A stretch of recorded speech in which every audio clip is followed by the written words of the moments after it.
One of our supporters said, "Release the Epstein files. What are you hiding, Donald?" Yep. After all these Republicans said, we have to release it. What happened? What are you guys hiding? Why all of a sudden did you vote to not release them? And why are we protecting pedophiles and rapists? Yeah.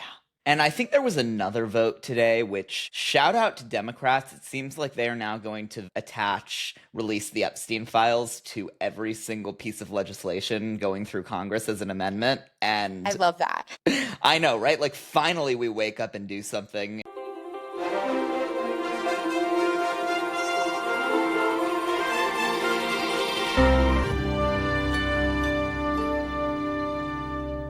Welcome to another episode of Concepts of a Pod. I know it's been a crazy week with who knows what in the Epstein files and what we'll see right after we record this before we put it out, but we cannot forget about our top story of the day, which was an overnight vote in the US Senate to gut federal funding to PBS and NPR. And I know our audience cares about public broadcasting a ton. I know a lot of you are viewers of PBS and listeners to NPR, and we are devastated to hear that this happened. And to discuss more on this and the importance, even more so, of democratic media, here with me is Simone and Shayna from Team New Digital Now to talk through some supporter feedback and talk about what's next. It's good to be back. I've been on the ground doing stuff. I'm happy to be back to hear and talk with all of you.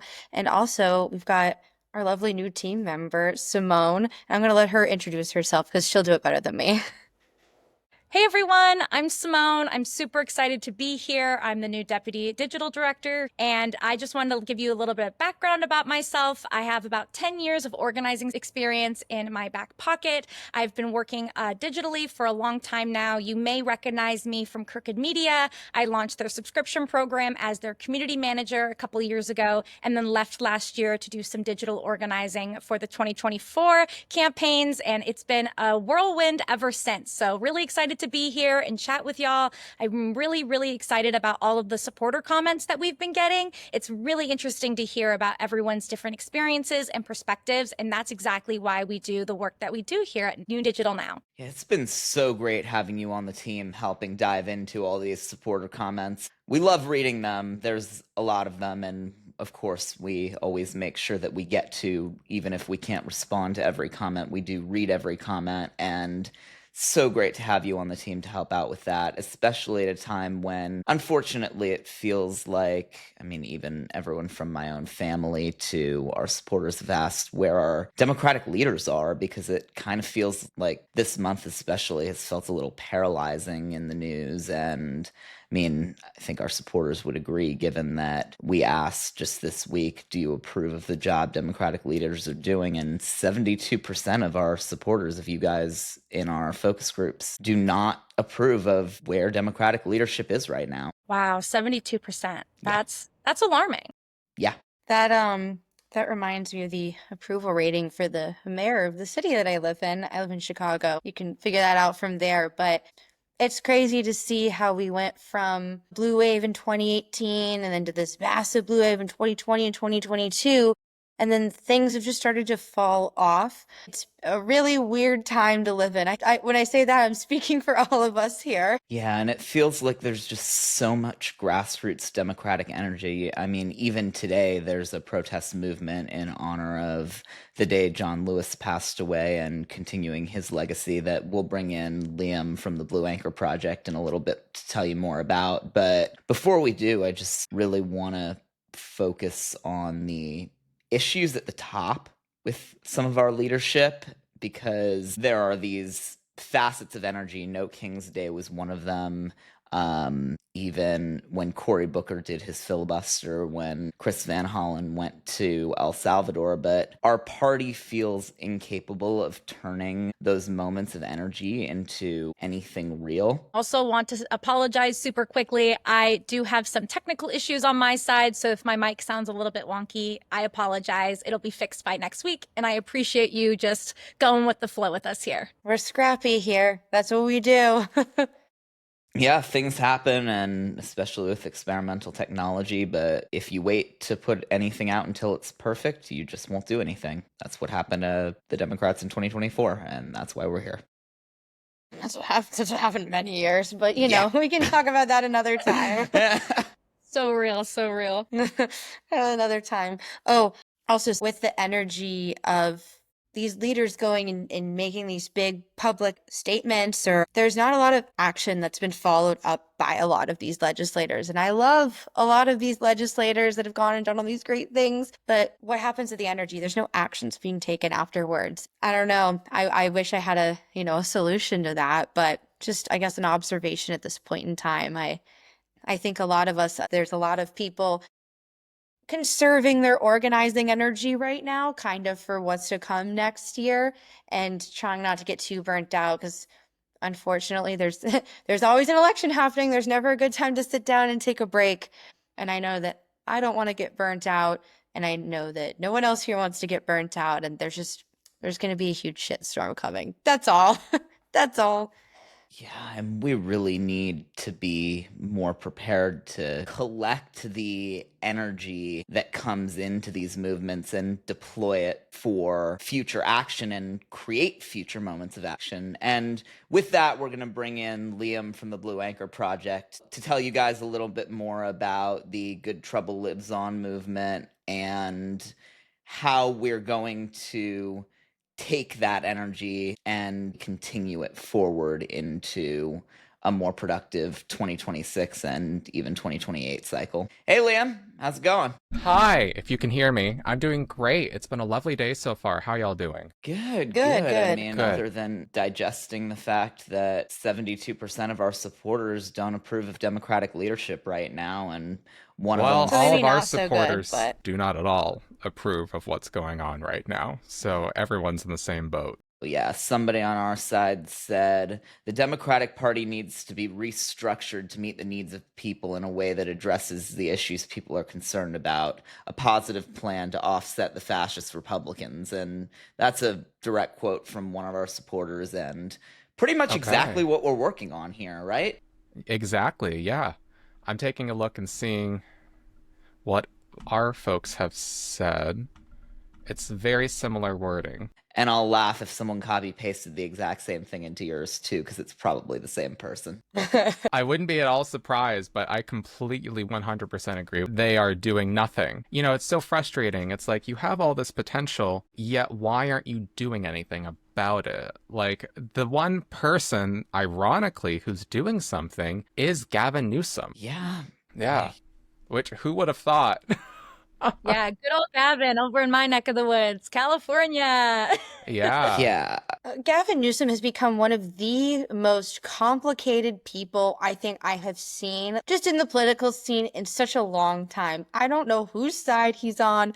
I don't know what he's trying to do. He's trying to be everybody's friend at the same time, and it's not working. At least it's ticking me off, and I feel like it's ticking off a lot of people who are like really involved and really in tune with politics like we all are. He's trying to get elected president.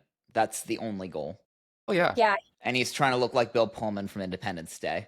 he signed a few bad bills, especially when it comes to some union stuff and homelessness in the state of California.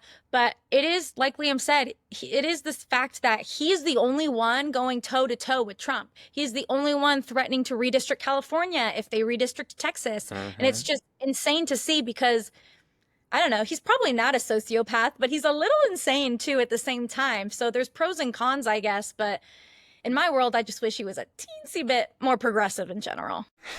Yeah. He's the Janet Mills of California, if God. that's the best way to describe it. And I can say God. that because she's my governor.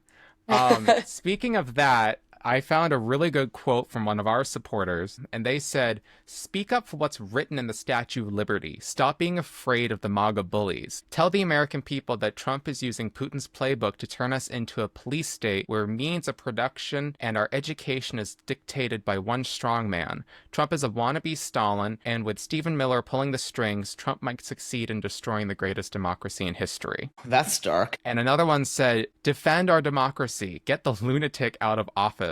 Our forefathers are rolling in their graves, not the country they built," crying emoji.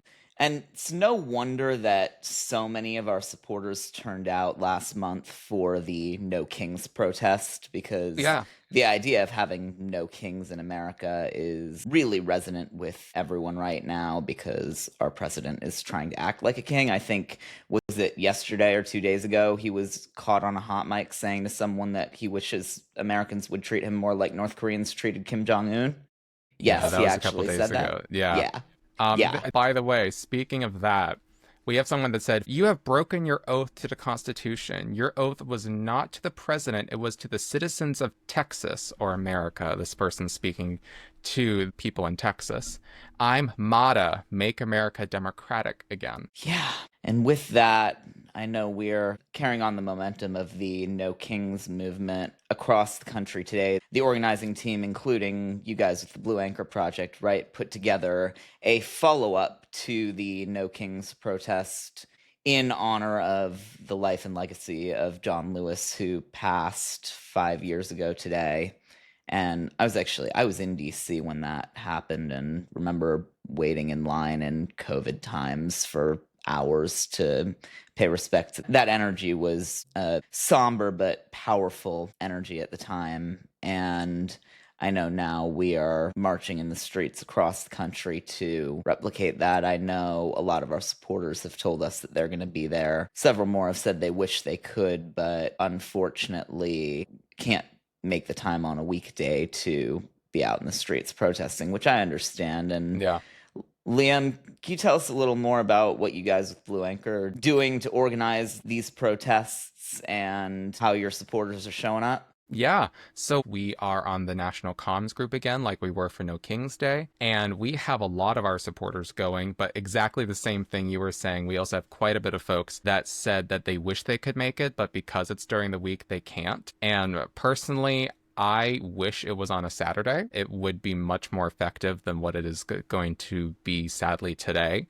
I think there is a lot of potential energy that got lost in translation, and I think that's something that we need to learn for next time. I do think the idea is brilliant. I mean, we have over 1,600 events across the country honoring John Lewis, and, you know, the demands that they are asking for, and of course, both of us are asking for, is to stop the Trump administration's extreme crackdown on our civil rights, from our right to vote, our right to protest, and to speak freely, and to make politicians and lawmakers targeting minorities, Black and brown Americans, immigrants, LGBTQ folks, trans people, and others with hateful and dangerous policies, and the wealthy and well-connected slashing programs that working people rely on, including Medicaid, SNAP, and Social Security, to line their own pockets. And those are just some of the many things that are going on. So it's a great cause. I mean, it's an absolute perfect continuation to what we did on No King's Day, where we had millions of people show up. I think it could have been planned a little bit better, but I do think that these are going to become monthly recurring things. We just need to ensure that we do them smartly. I wish that there had just been more information about this event going on so that more people were aware of it and able to go. I know John Lewis is someone who's always meant a lot to me. And I remember the day that he passed away, I was in Montana working for Governor Steve Bullock's Senate bid. One of my previous bosses had always told me, ask for forgiveness, not permission. And I always thought that resonated with me a lot. And then, you know,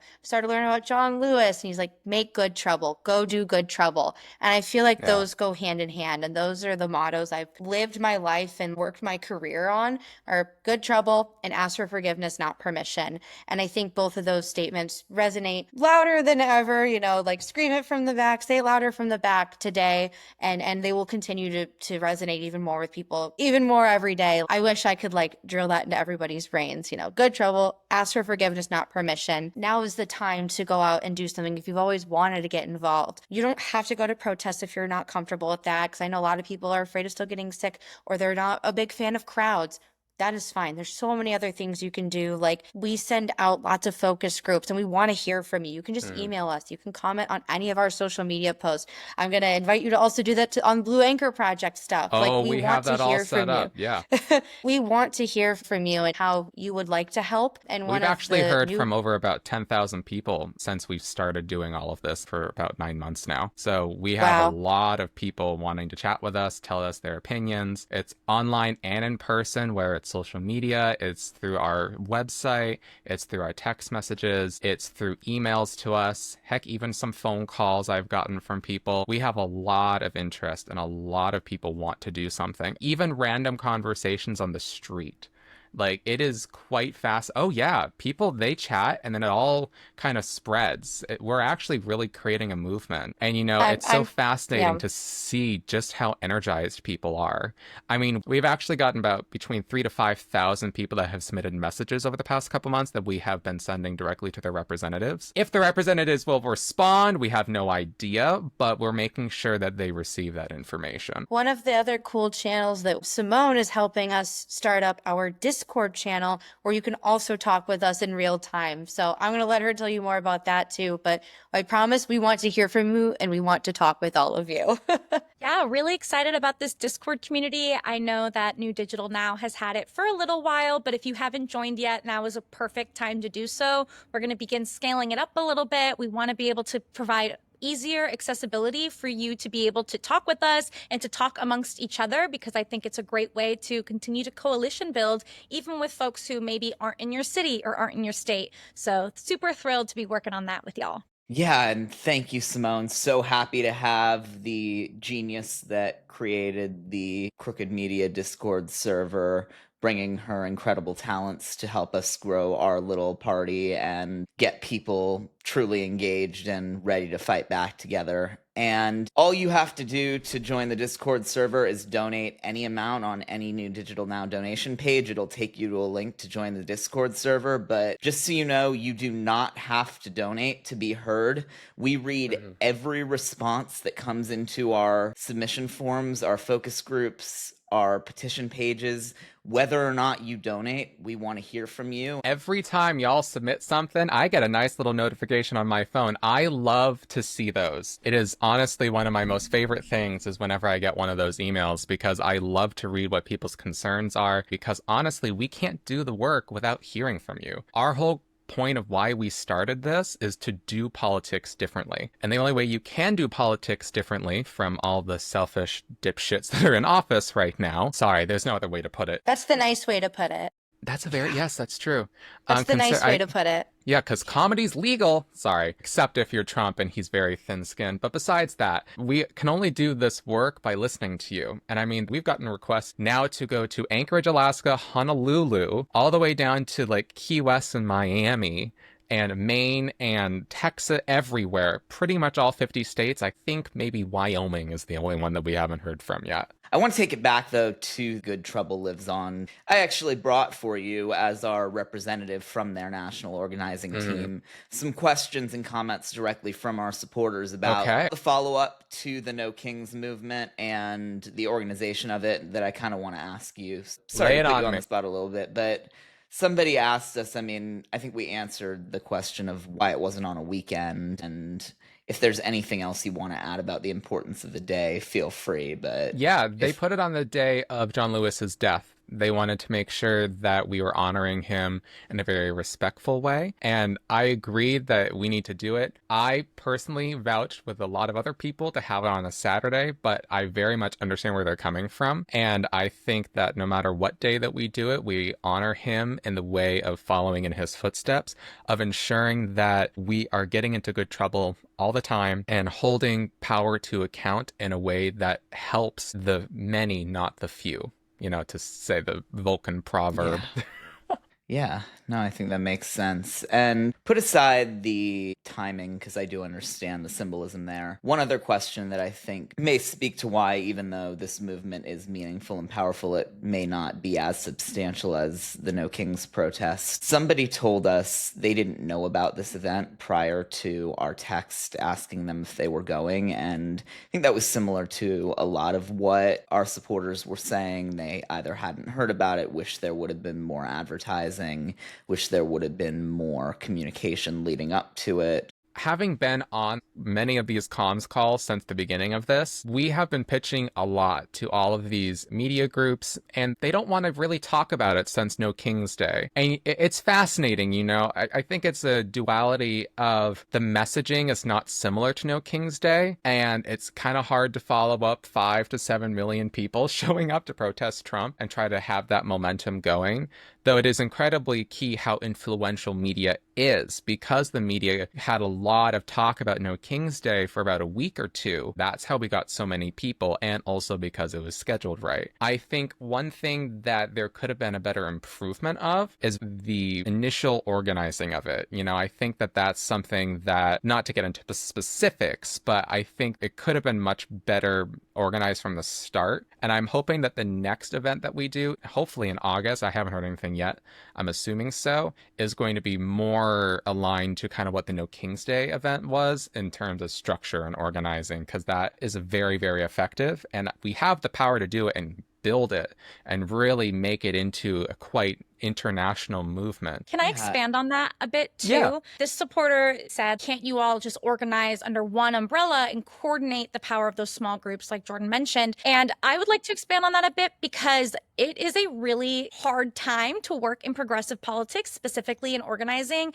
Not only is it considered an off year, not for some states, but overall, it's considered an off year. There are a ton of groups really struggling to fundraise. And that's why we try to really activate our supporters to help us out here, because I was laid off, I think, at the end of May. And my job was basically to do partnerships and to find out about these events and to connect them with national groups. Well, I can't do that anymore because they couldn't afford to pay me. And so there are a ton of other organizations, from large scale ones to smaller local ones, that are doing massive layoffs right now, which means a lot of these organizers who would be able to help promote or coordinate or work alongside these kinds of events, they're unemployed and they kind of have to focus on making a living, especially as we saw with last month, inflation went up over 2%. So if you're watching this and you ask that question, it really is sometimes because of lack of funds. And so we really appreciate every dollar that you donate to us so that we can continue to do this work,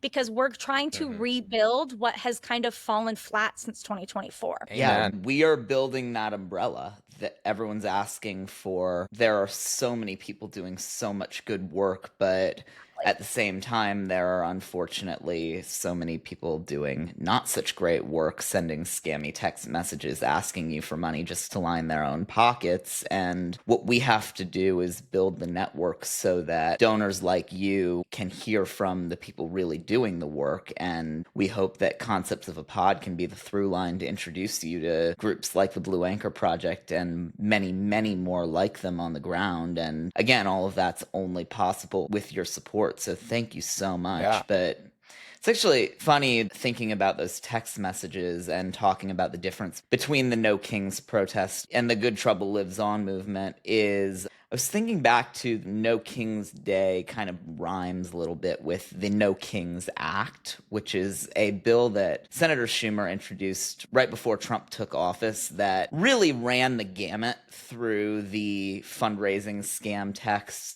for pretty much all of December of 2024, our last month in power. Every text message was saying, we just need a couple dollars more to pass this bill before Trump takes office. It never happened, wasn't gonna happen. Had several supporters tell us they were never gonna give to the Democrats again because it didn't happen. But No King's Day activated our grassroots fundraising like nothing this year ever had. Oh, and yeah.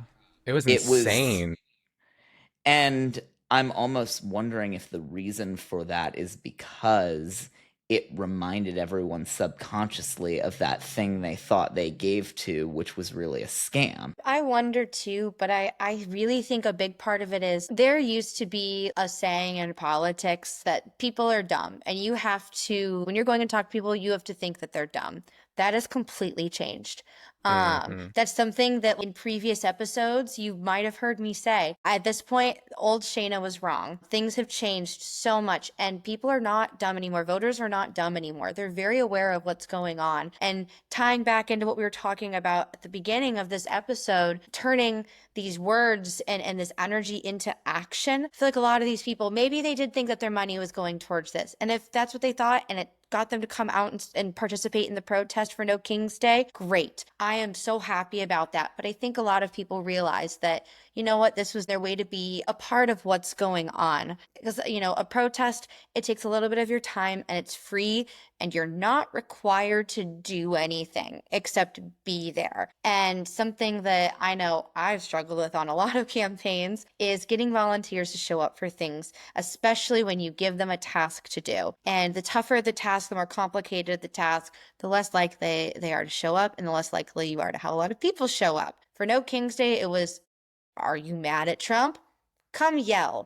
Pretty simple, pretty easy. And that was an easy way for people to turn their energy that they had towards this and their anger towards this No King's Act bill that did not pass and was never going to pass and was never, you know, wasn't ever going to be a thing. It was a fundraising tactic, scam, whatever we'd like to call it. But it made these people and our supporters and these voters feel like they had the opportunity and the option to do something besides just donate money. There's power in numbers and especially, you know, in voices. And I think No King's Day was one of the largest protests that the United States has ever had. It was the largest protest the United As a- States has ever had. And it was Yeah. truly incredible. And honestly, I think whether or not that scam line from 6 months ago had anything to do with it, I think what we learned from the way we were able to galvanize the grassroots fundraising base and the grassroots activist base around this moment, I think speaks to the wasted potential of our texting and emailing ecosystem as an organizing tool. Because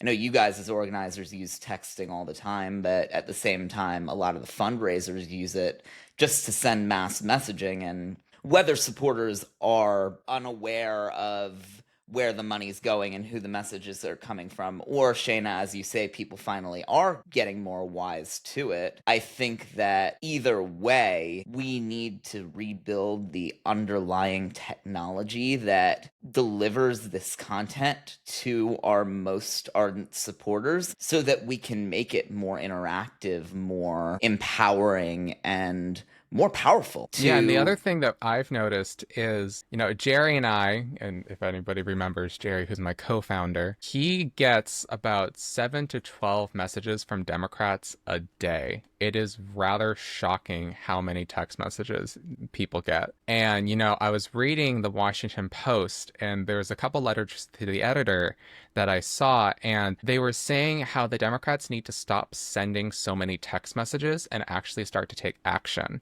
There's quite a few people that mentioned that, and that is something that we are actively trying to do. And, you know, the other thing they were saying is, why aren't they coming to talk to me? Which is kind of, you know, that's exactly why Blue Anchor Project exists. We want to go to you in person and listen to you and really hear your concerns. I mean, there's nothing that I enjoy more than sitting down with somebody and having them tell me what people can do and how people can make a better difference. Because, you know, we may think that we all have the best answers in the political world and everything, but we don't. And the only way that we know actually how to make good change is to go listen to the voters and to go really hear what their concerns are. Because everybody in the political world, and you guys know very well, that what they do is they just assume. They assume, oh, this person's thinking that and this person's thinking that. We don't know. We never will know. I mean, all this technology that's out there, all of this stuff that is available to the Democrats, don't get me started on the price tag and gatekeeping there, but all that technology,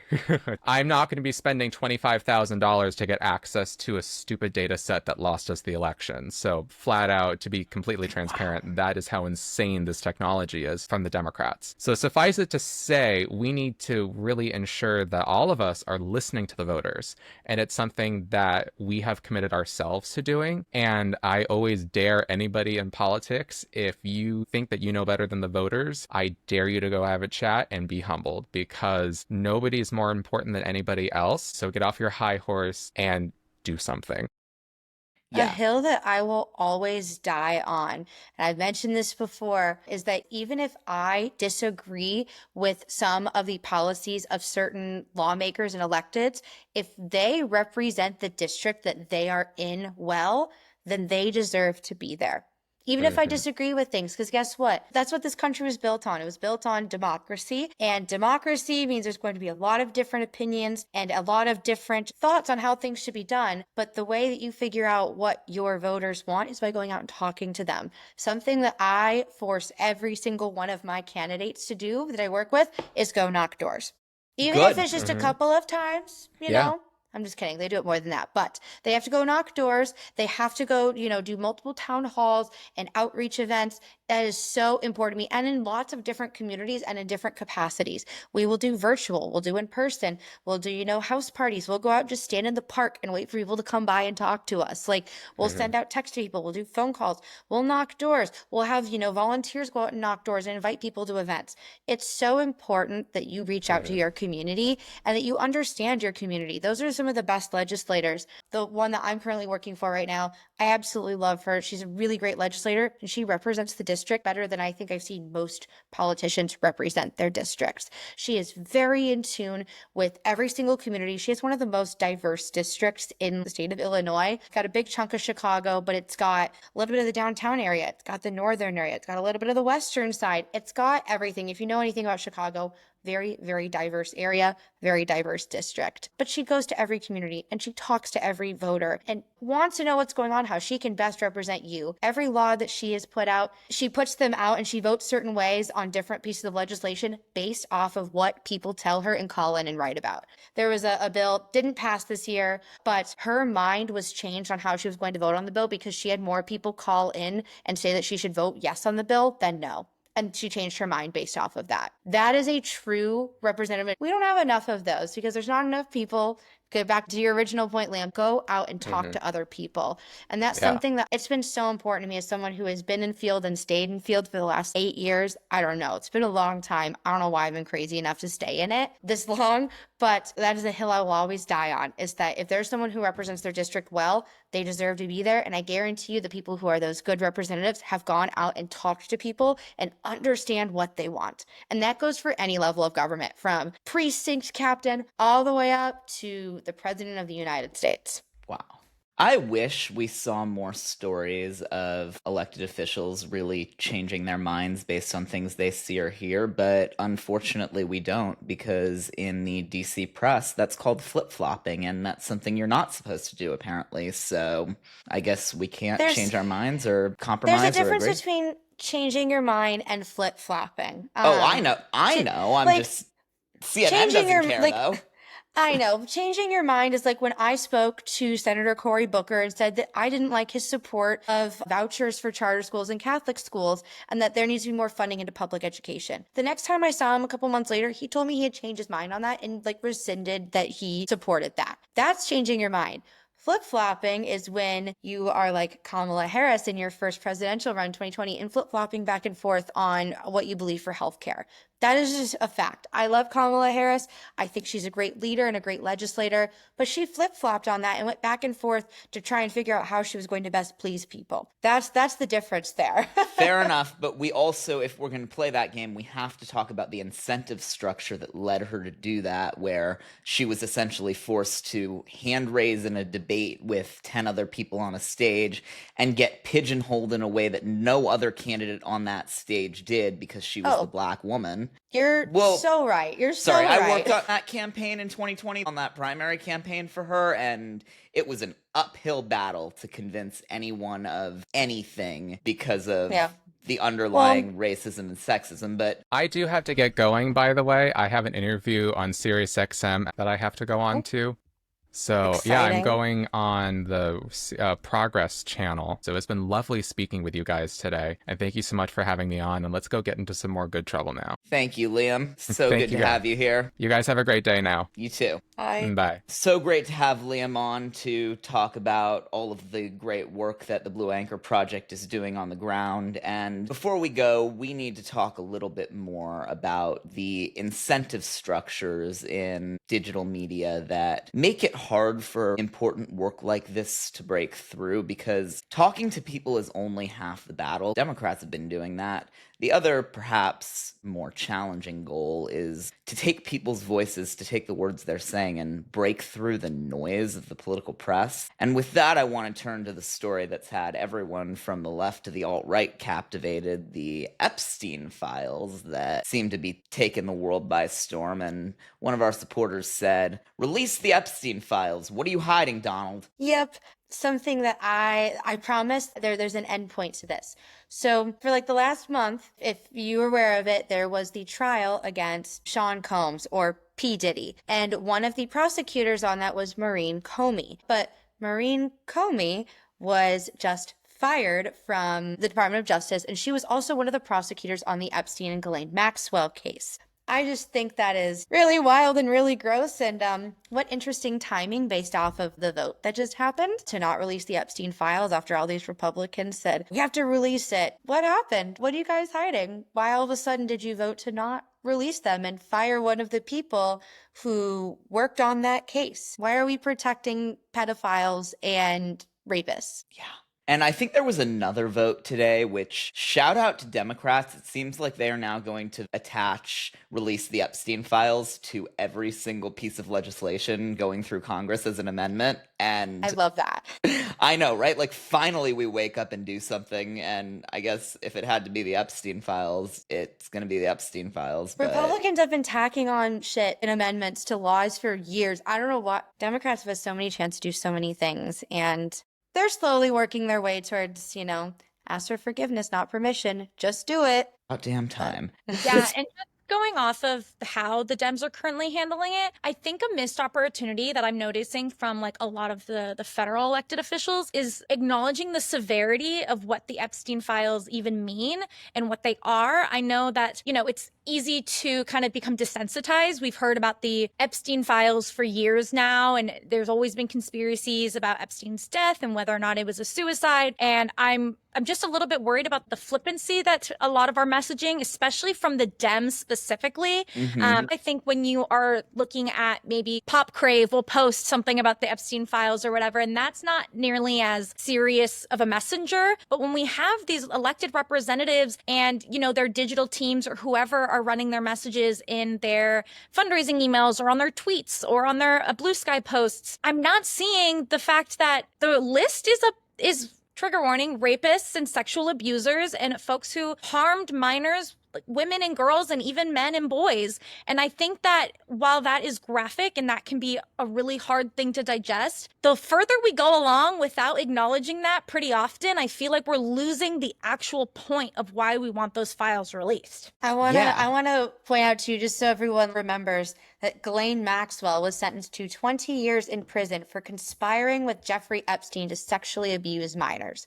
That is specifically why she is in prison for this. Jeffrey Epstein also was in jail for conspiring to sexually abuse minors. And I think a lot of people don't want to recognize the severities because there's probably a really good chance some of your favorite people that you think you love and know are on that list. This is something that specifically when we're talking about sex abuse crimes, specifically towards minors and minor women, that is something that people just haven't really wanted to talk about. And it's something that there hasn't been a lot of justice for and that we're working towards getting better at. The Me Too movement was a great start, but it's kind of tapered off because we elected another rapist again into the presidency. But the severity of this is something people don't want to recognize because no one wants to recognize any part of it, unfortunately. Yeah, and I find it fascinating that as the Democrats are being a little flippant and honestly too jokey and kind of butt-her emails about the whole thing, which that double standard is a major problem. The fact that people cared more about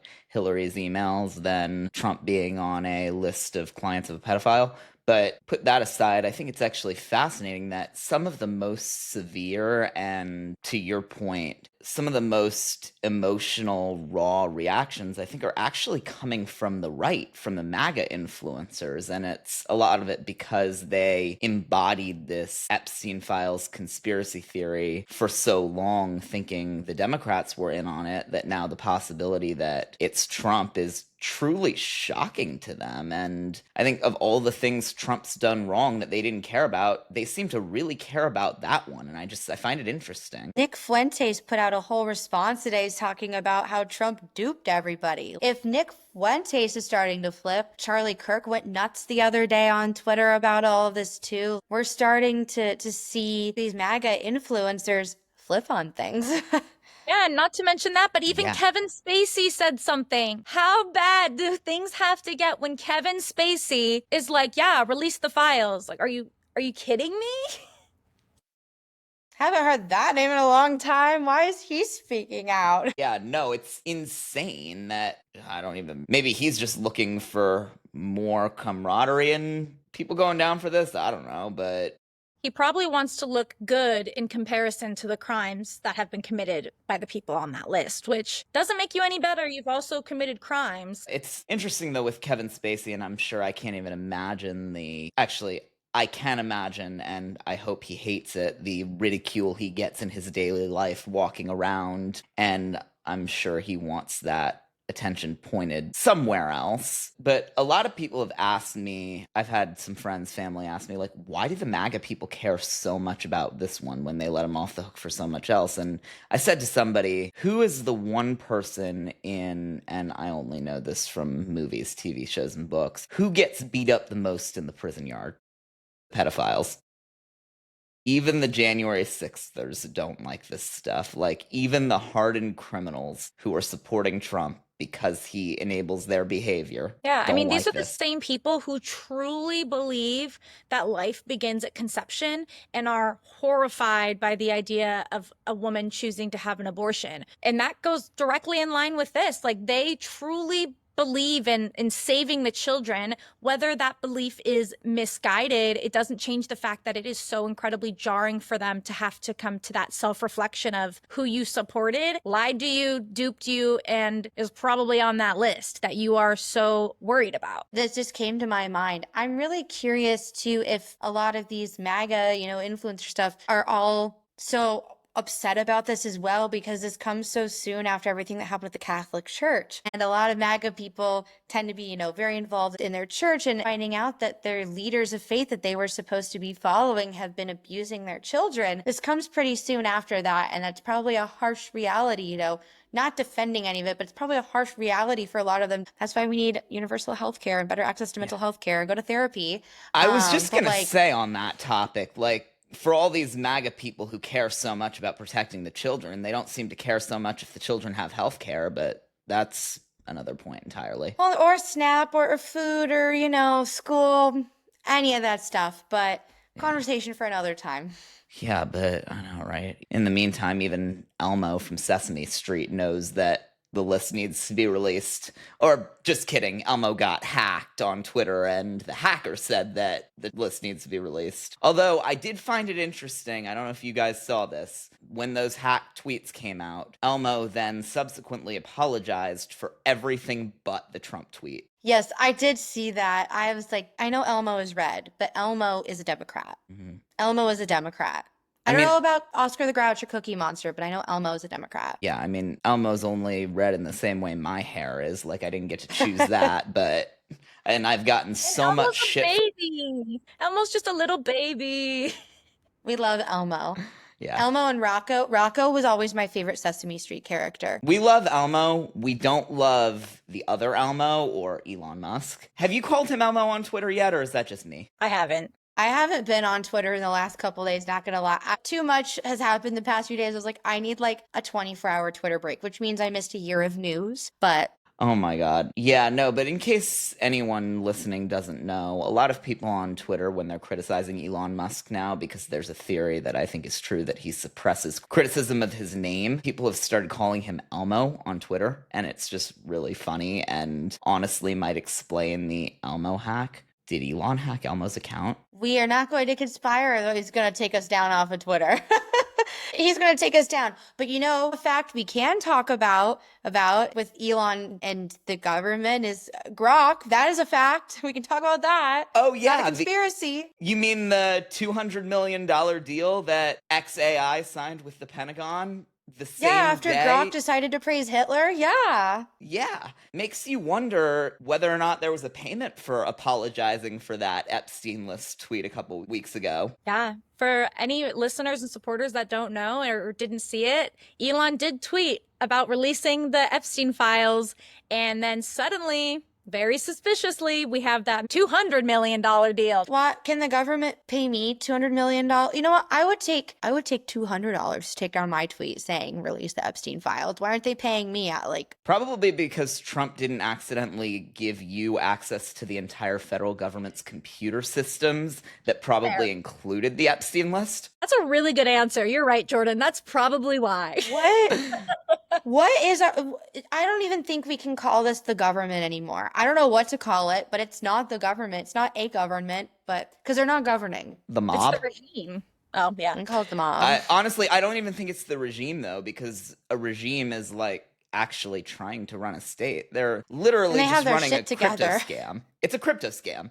Yeah. The White House is a crypto scam. Ugh. I don't even know, what is the contract with Grok even for? How is Grok going to help the Department of Defense? I really hope Take they're down not- Twitter bots? Oh my God. It's so that the Department of Defense can ask Grok, is this true? Every time they read something. That's all. Did you see that, like, I don't remember whether it was in Korea or Thailand. There's a new comedy show where someone dresses up as Donald Trump and goes on stage and starts dancing around. That started going on Twitter, and then Elon started suppressing that too. No, I didn't see that, probably because it was It was suppressed, actually really but- funny, and I thought it wasn't completely distasteful towards Donald Trump. Yeah, I thought they it was act like a like- real piece of comedy, and they've been like suppressing that, trying to make sure people don't know about that. Hey Grok, is this true? But I mean, since they're basically dismantling our government, if we want to transition a bit to 2028, what are things even going to look like by the time we get to that primary, considering the fact that several politicians in the past week alone have been hinting at their presidential race? Yeah, if we even So far away. have an election in 2028, but We will. Don't say that. I know, Don't say I'm- that. Don't say Honest- that. I say it in jest. That being said, I don't say it completely far-fetched because There's truth to every joke. Correct. And they're testing the waters with every fascist thing they do. It's like fascism beta. And depending on how we react, either they push forward or eventually Trump always chickens out. So keep in mind that we will only have a democracy in 2028 if we keep it. And with that, we are going to discuss the Democrats currently doing the work on the ground, not just preparing their 2028 runs, but first actually, and I think more importantly, getting ready and gearing up for the state level elections that will be happening this year in Virginia and a couple other states, and next year all across the country to determine control of the House and Senate for the final 2 years of Trump's presidency. Simone, I know you, being from Arizona, had some thoughts on the big primary in the Arizona 7th Congressional District that happened Tuesday night between Adelita Grijalva and Deja Fox. So for the supporters that don't know, I'm originally from Arizona. I lived there until I was about 23, went to college there, went to public school there. I'm from North Phoenix, so not necessarily Southern Arizona where that district is. The CD7 district in Arizona is basically along the border of Mexico and Arizona, and then a little bit of Tucson, but not completely Tucson. And with that being said, for a couple months now, lots of people have been asking me, what do you think of this primary? What do you think about Deja? Especially because I had briefly worked for an org that recruited folks to run for office. And there's been David Hogg's mass campaign to essentially primary older Democrats with younger ones. And my thoughts were always, I wish she would have started at more of a local level. Like, why isn't she running for state ledge? There's a state ledge race. The entire state legislature in Arizona is up for re-election every 2 years. The entire thing. And so there are lots of other opportunities that she could have plugged into. And it was really frustrating to me to see an influencer who mainly only talked about how young she was try to pit herself against someone who is incredibly progressive. Adelita Grijalva is the daughter of late Representative Grijalva, and she has over 20 years of public service experience, specifically in Southern Arizona. She was on the school board for about 20 years. I can't remember specifically which district, but in Southern Arizona. And then for a couple more years, she did a little bit more public service. And so she's well known in that community. Adelita is highly praised. Everyone who knows her has either known her their whole life or known her whole life, because she grew up in the spotlight. And a lot of people this week are shouting, oh, she's a Nepo baby. She only won because she's a Nepo baby. So I just want to set the stage. Adelita was endorsed by Bernie, AOC, and the Working Families Party. That is as progressive of a candidate slate of endorsements on the national level that you could possibly get. I mean, especially when you're looking at the younger demographic of voters, those are the big three that younger voters are aware of compared to maybe the local Southern Arizona organizations that also endorsed her. And that being said, it was incredibly frustrating for me to see folks be jaded and upset that Deja lost and thinking it's just some Nepo baby competition. The voters voted for Adelita because she's been grounded and rooted in that community for a long time. She has been loyal to that community. She has shown up. She grew up with these people. She has worked with them. Like Shayna said, she is a candidate that has knocked doors herself. These people know her. And Deja was posting her campaign stuff, and she was really trying to emulate the Zoran campaign from New York City. But Southern Arizona isn't New York City. There is more rural areas. I believe the average age is just a little bit higher than New York City. But when you look at the culture of it, New York City, you have all these people who are probably more online and more aware of these more progressive messagings than you're going to see in Southern Arizona. You have a lot of immigrants in Southern Arizona, especially being so close to the border. There's a lot of different factors that go into it. So I wasn't surprised to see that Deja lost, but I am a little bit disheartened to see folks such as the New York Times say that the progressive movement is dying because Adelita won, when Adelita was the progressive candidate. I mean, you can also say they were both pretty much the same platform, but Adelita is so rooted in the community. And I just also have an issue with big funders such as David Hogg's PAC coming in and donating money way too late in an area that they don't understand. Her digital strategy probably would have been great in other states, maybe with some more urban and large scale cities and things like that. But it was never going to work in Southern Arizona. So that's my 2 cents on that. It's making me think about states like Illinois, where I live. There's a huge shakeup with Dick Durbin, the senator here, retiring, and a couple of other Congress people who are retiring. And so now that means everyone is moving up, and there's going to be a ton of shakeups in a lot of places. And same with in Michigan, there's going to be a lot of shakeups, there with the governor and some senators. And I really hope people understand that they should be voting for people who live in the community and who have been working in the community and have been there for a really long time. If there's anyone in Illinois CD9, I think you'll kind of get what I'm hinting at there. But there's a lot of people who are going to want to run for these positions and who just haven't been there or are choosing to try and emulate places that aren't where they're running. And I also want to make sure that that doesn't push younger people off from running for office. I have aspirations for running for office, but I also know that maybe where I currently live at this moment isn't the best place for me to represent, or I haven't lived in this district long enough, and I haven't been doing some of the work as long as other people to be able to do my best in that area. I've lived a lot of different places, and I've loved that I've gotten to help a lot of communities, but I haven't been rooted in a community for 20 years like Adelita has been. And I'm hoping to end up like that one day. I'm just hoping that a lot of the other people who are running for office, if you're watching this, that you also think about that too, because there's a lot of shakeups in a lot of places. And at this point in time, we really need people who represent their communities and have lived through their communities and been there with their communities through thick and thin and have organized their communities to get us through whatever the hell is coming at us for the next 3 years. Yeah, and not only that, but if you're thinking about running for office, it's okay to want to run, even if you don't have those roots. But look at the local races around you. There are so many local races. So I'm talking about everything down ballot: state legislature, school board, mayoral, city council. They go uncontested, and Republicans just automatically win. So if you're thinking about running for office, I know Congress and Senate sound super glitz and glam, but you may find that you have an even bigger impact if you run on a local level. Sorry, Jordan, I know you were going to say something too.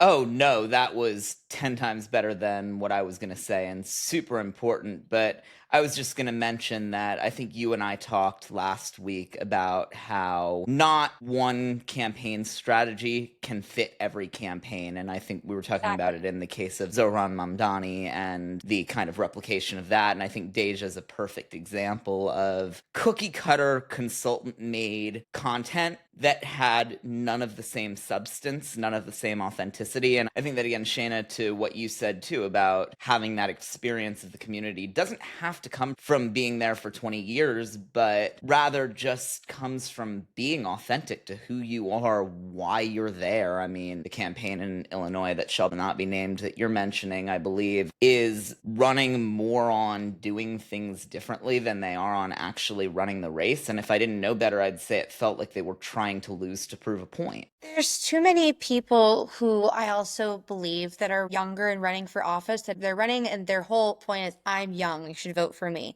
And that's not the point. We don't need younger people to be in office just for the sake of them being young. You have to be interested in it, have some passion, some understanding of how things work. And I've talked about this before on previous episodes where I've only done political work and now I've done some government work. And I understand how it works on both sides. And it's very honestly changed my opinion and my beliefs on how things work, because now I understand that when things don't get through the government fast, there's usually a really good reason, because there's so much you have to go through and people will tack on things at the end, whether it's Democrat or Republican, tack on things, try to slip them through bills and stuff. And you have to understand what that means. And also, if you pass a funding bill, how is that going to work for all the organizations underneath you? And if you're a city council member on one side of the city, but not the other, your vote to pass, a piece of legislation on, let's say, housing, prices or rent control, that impacts not just your area, but also impacts other areas. You have to understand how things work. And there's too many people, a lot of influencers who are choosing to run and they don't understand how things work. And I really hope that they take some time to understand how things work. We don't know what's coming toward us right now. And we really, really, really need people who understand how things work. Yeah, and a great way to start learning how things work is just by showing up to these rallies and showing up to canvass and door knock. Try a phone banking shift if you've never done it before. By slowly integrating yourself into the actions, you're going to find out more and more, and it's going to form you into a more rounded individual and also a better candidate in the future. Yeah. And listen to or come on Concepts of a Pod, where we will continue to have these conversations because we are building that future where our party can put forward candidates and organizations and staff members leading our movements who are not just young, but truly engaged and plugged into what the supporters want directly from what they're telling us. So if you want to talk to the Democratic supporters or you want to hear where the Democratic supporters are, listen to Concepts of a Pod. We invite you to come on. We do. We really do. I promise. We're not scary. At least I know I look really scary, but we're not scary. Come talk to us. Thank you again for listening and commenting and donating to us. We cannot do any of this without any of the support. All forms of your support are what make this go around. So we're very thankful to have all of you still around. You all are the reason we were able to bring Simone onto our team and hopefully more people in the future. Yes, thank you all so much for giving me something fun to do. Thank you all so much. And Simone, thank you for joining the team. And as a little treat, I think you had a little story you wanted to tell everyone about your weekend. Yeah, before we wrap up, I do want to mention that unfortunately, I went to Disneyland on Saturday at the same time as JD Vance. The only reason I realized because we were walking by the Haunted Mansion, and I kid you not, 6 men in polos with these dogs on leashes walked by with these little earpieces. And I was like, what the hell? And so I looked up on Twitter, I just typed in Disneyland, and the first thing was a video of JD Vance. I never actually ran into him, but when I tell you the whole park, it was just packed. There was staff from Disney, undercover cops, Secret Service, whoever those men with the dogs were, then actual police officers, and then Disney security, and they would shut down, I think, every ride because he went on Haunted Mansion, and right before he went on, it was a 15-minute wait, and then suddenly it was an hour. And it was really interesting because, I mean, he's in California, a state that he's been telling everybody is just like a national emergency right now, and that is a hellscape, and that we hate California, blah, blah, blah. And he's yet vacationing there. Very disappointing, but although I didn't see him, I wasn't able to say anything. I am really glad that I saw midday that Jane Kleeb, who is the president of the ASDC, she did yell at him and took a video of it. So I was really happy to see that. And I've also seen a ton of videos of folks who were booing him, which was really good for me because I about had a panic attack in line for a ride because I just felt like, there is this horrible person who is destroying so many lives, enjoying his day with his family next to me. Like, how am I supposed to go on like that? But luckily, there was some people yelling at him. He did not have that great of a day. And although his children were with him, maybe his children need to hear that dad is doing evil things that people don't agree with. But yeah, thanks for asking, Jordan. Yeah. I mean, Ted Cruz's daughters are not a fan of him, so. Exactly. You got to start him young. I just don't know why he didn't go to the MAGA haven of Florida, which has a Disney much closer to DC than California. but- Flying to California from DC takes forever. Although when you have a private jet, who cares? I wanted to say one other thing too at the beginning of this. I don't know if you said it in the last podcast because I don't know if it happened or not yet. I think I can speak for all of us to say that all of our hearts go out to everyone who's struggling in Texas right now with all of the flooding, and our hearts go out to every single family who has lost someone who is at Camp Mystic or one of their children. I can't imagine how you feel or what you're going through, but we send all of our best wishes and sincerest condolences to everyone dealing with all the flooding in Texas and around the rest of the country right now. Yeah. Absolutely.